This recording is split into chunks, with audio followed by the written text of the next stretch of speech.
tayo nasanay sa puting asukal, ang ating mga ninuno, tradisyonal na asukal ang pampatamis. Mabuti na lang at hanggang ngayon, meron pa rin nito.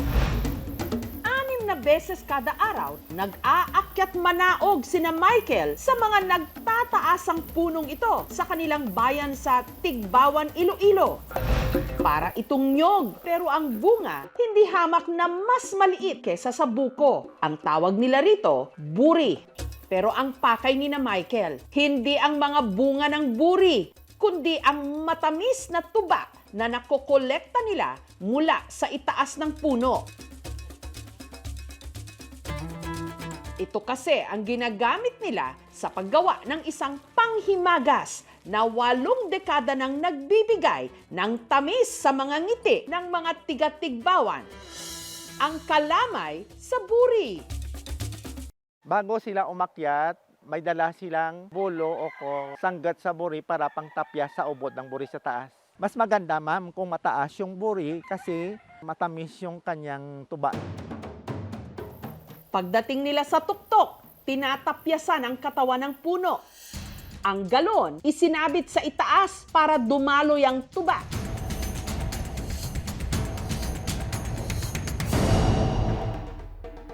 Makalipas ang 4 na oras, binalikan ni na Michael ang galon para kolektahin ang naipong tuba. Kasi kapag after 5 hours, mapapanis na. Para yung mga dudumi na galing sa taas ng buri, mas strain siya. At saka pinakuluan sa malaking kawa sa loob ng 9 na oras. Aabutin ka talaga rito ng 9. Hindi pwede ito haluin, saka intayin na lang ito after 5 hours. Habang hinihintay itong kumulo, 1, 2, hinabi muna nila ang mga dahon ng buri para gawing pinadakan o yung lalagyan ng kalamay. tapos ito tatayin mo ng ng buri, pinaka ugat niya. Ganito yan. Ito na yung finished product. Golden brown na siya. Ilang minuto pa, tuluyan na itong lumapot at naging pulot. Pwede ito isawsawan ng nilagang saging o kamuting kahoy. Sina Jonar nagtabi ng pulot para ibenta sa isang lalagyan na gawa sa kawayan. Habang ang natirang pulot sa kawa, pinakuluan pa nila ng ilang oras. Pagkahango,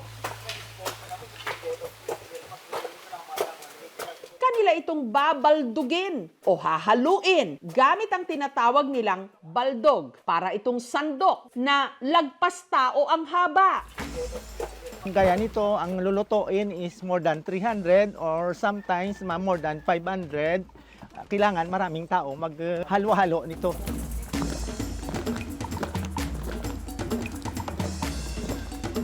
Hanggang ang pulot natuyo at naging kalamay. Pwede na siya ihanguin. Ang kalamay, inilipat sa mga hinabing pinadakan gamit ang palita o kutsarang gawa sa kawayan. Ito yung ginagawang banding ng mga magpipinsan, tulong-tulong para hanggang sa mahango hanggang dito yan.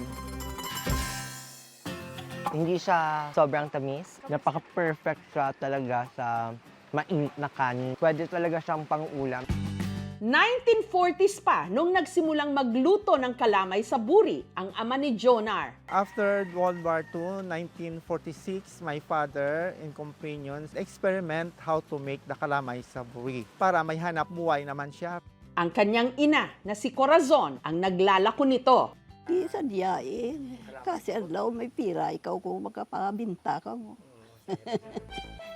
Sa laki ng tulong ng kalamay sa buri sa buhay ng mga tiga-Tigbawan, idineklara itong local cultural property o bukod tangi ng kanilang bayan. Yung love for culture and heritage, yan po yung gusto nating kilalanin at gusto natin ding bigyan ng diin sa pagkilala doon sa pamilya na nagpreserba din ng kanilang tradisyon.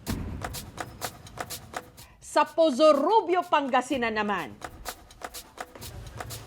ang mga trabahador na ito sa pinakamatandang sugarcane mill o gilingan ng tubo. Abala sa pagsalansan ng mga baon ng nyog. Hindi daw ho sila magsasayaw ng maglalatik. Ang mga baon ng nyog ang magsisilbing lagayan at hulmahan ng iniluluto nilang panghimagas. Ang sinakob. Ang paggawa ng sinakob, ilang henerasyon ng hanap buhay ng pamilya ni na Lola Tina.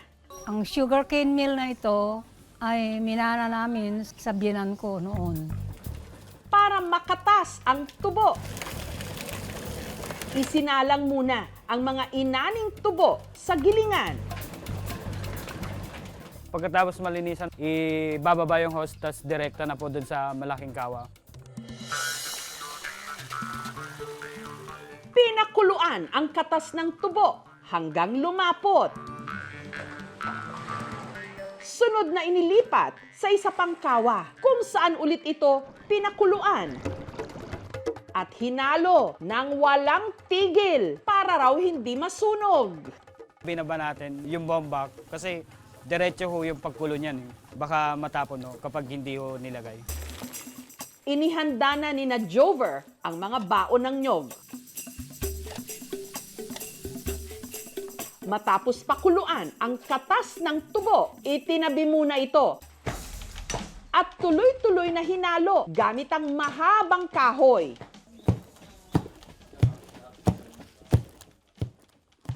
Nang tama na ang consistency o lapot nito, inilagay na nila ang mga ito sa mga bao. At saka isa-isang inihilera sa salansanan na gawa sa bakal. Hinayaan munang lumamig at tumigas. Pagkatapos, isa-isang tinanggal mula sa bao. Pinagdikit ang 2 piraso.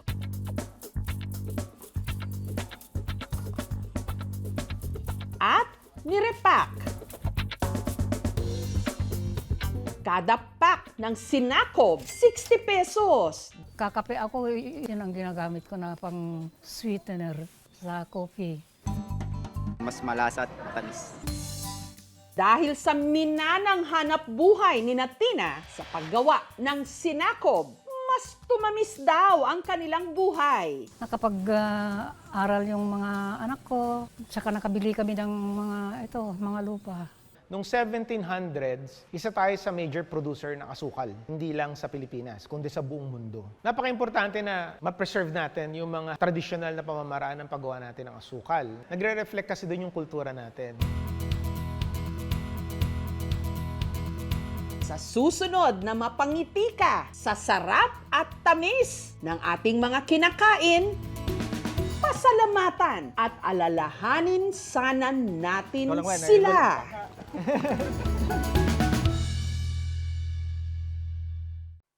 Thank you for watching, mga kapuso. Kung nagustuhan niyo po ang videong ito, subscribe na sa GMA Public Affairs YouTube channel. And don't forget to hit the bell button for our latest updates.